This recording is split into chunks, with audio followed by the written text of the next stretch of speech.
Hey there, McGinn. It's good to see you again. It's Mr. Lohn. We are at the midway point of this week, and we roll along with our read alouds. Once again, I get to pick from the new box of books that came. Always like to share new titles with you. This one is by an author named Randy Cecil. Should be a nice little fun read aloud called The Spaceman, and I hope you enjoy. Here we go.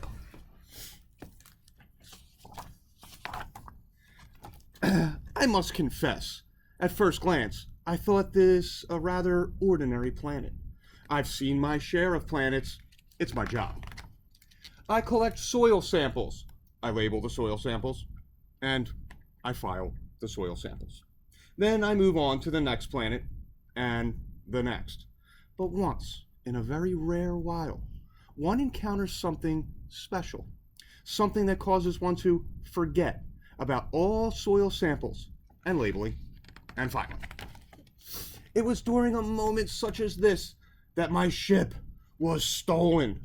I gave chase, but the thief sprouted wings from its feathery sides and flew away. I was stranded and all alone in a strange land. So I followed the winged bandit into the unknown. What choice did I have?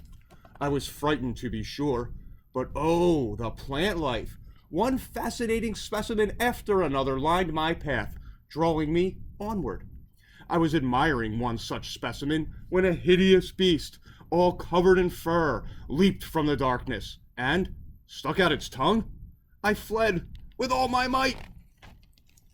I fled farther and faster than I ever thought I could. Finally, I could flee no longer. So I sat myself down upon a rock to think myself out of my predicament. But all my thinking came to naught. So I stood upon the rock to yell at the stars above, but saw then that the stars were fading. As the darkness that had surrounded me lifted a fantastical array of creatures, the like of which I had never seen, emerged. Some were wonderfully strange. Some were adorable. Some were beautiful.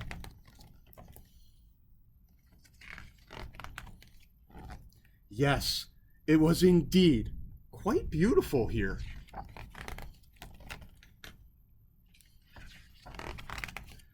Had I truly once thought this planet was ordinary? It now seemed to me anything but. Even that creature that had at first appeared somewhat hideous was in fact not without its charms.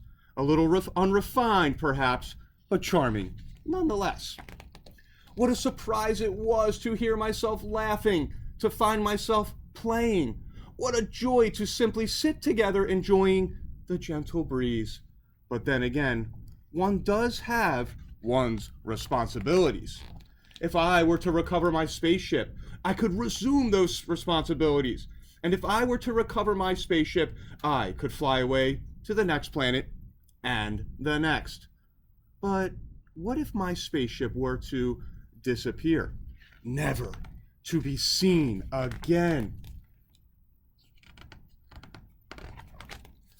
Then here I must stay in this extraordinary place, laughing and playing and enjoying the gentle breeze with my friend. So again, I hope you enjoyed that story. I love that the spaceman kind of found something that connected with him, that struck him, that he said, hey, something different, something amazing. And then he gave that little nudge to the spaceship so it sunk forever and he got to stay with his special place. We can do that, boys and girls, with new things we experience, new people, new books, doesn't matter what it is. Reach out and try to embrace any and everything. Different is wonderful and good, and it will open our eyes to new opportunities. Again, I will see you soon. We'll continue on with our read alouds. You have an awesome night.